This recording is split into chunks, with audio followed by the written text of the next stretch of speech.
Hello everyone, আসসালামু আলাইকুম। আশা করি সকলে ভালো আছেন। আপনাদের দোয়ায় আমিও ভালো আছি। আমি কেজিএফ জলিল বড় মতো চলে আসলাম নতুন একটি ভিডিও নিয়ে। আপনারা সকলেই জানেন যে আমরা আসলে ভ্যারাইটিস ভিডিও করে থাকি। তো আপনাদের ভালোবাসা পেয়ে এইসব ধরনের ভিডিও আপলোড করতে আমার কাছে খুবই ভালো লাগে। তো আপনারা সকলে জানেন যেহেতু আরবি মাসের প্রথম যে মাসটা সেটা হচ্ছে মহরম মাস।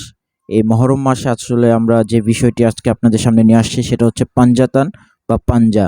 এগুলো আসলে কিসে ব্যবহার করা হয়? মূলত এটা নিশানে ব্যবহার করা হয়। যারা মহরমটা আসলে পালন করেন বা মহরমের যে বিষয়গুলো আপনারা জানেন, তারা আসলে বুঝতে পারবেন পাঞ্জার মানে কি বা পাঞ্জাতানের মানে কি। তো এগুলো আসলে কোথায় পাবেন বা কিভাবে অর্ডার করবেন বা কোথা থেকে নিবেন এবং এগুলো এতই সুন্দর দেখতে, আপনি ইতিমধ্যে থাম্বনেল দেখে বুঝে গিয়েছেন যে এগুলো আসলে দেখতে কতটা সুন্দর।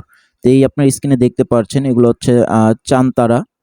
তো এগুলোর প্রাইসটা আসলে আমি বলছি না, কারণ এটার প্রাইসটা হাফ ডাউন করে। এটা মূলত পেয়ে যাবেন আপনারা মিরপুর ১১ নম্বর কাঁচা বাজারের সামনে, যেটাকে বলা হয় মুরগিপট্টি। এখানে আসলে আসলে এই জিনিসগুলো পেয়ে যাবেন। এটার মধ্যে ২ টা কালার রয়েছে, একটা হচ্ছে গোল্ডেন আর একটা হচ্ছে সিলভার। তো একটু আপনাদেরকে ধারণা দিয়ে রাখি, সিলভার কালারের রেটটা একটু বেশি, গোল্ডেন কালারের সিলভারের রেটটা একটু কম, গোল্ডেন কালারের রেটটা একটু বেশি।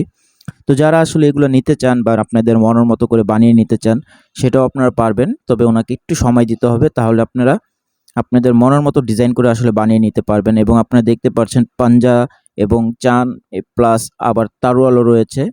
তো এগুলো মূলত ব্যবহার করা হয় নিশান, যেটা আপনারা যারা বেহারি তারা আসলে বুঝবেন নিশান মানে কি, আর যারা বাঙালি তাদেরকে আসলে পতাকা হিসাবে বোঝাচ্ছি আমি, যে পতাকাগুলো উড়ে আমরা বা পতাকা যেইটার ভিতরে আমরা লাগানো হয় সেটার উপরে একেবারে মাথার উপরে এই জিনিসটা বসানো হয় এবং এটা দেখতেও কিন্তু অনেক সুন্দর লাগে। তো আমার ভিডিও যদি আপনাদের কাছে ভালো লাগে অবশ্যই লাইক, কমেন্ট, শেয়ার দিয়ে আমার সঙ্গে থাকবেন এবং কোনো কিছু জানার থাকলে অবশ্যই ইনবক্সে নক করবেন। চেষ্টা করব আপনাদেরকে জানার।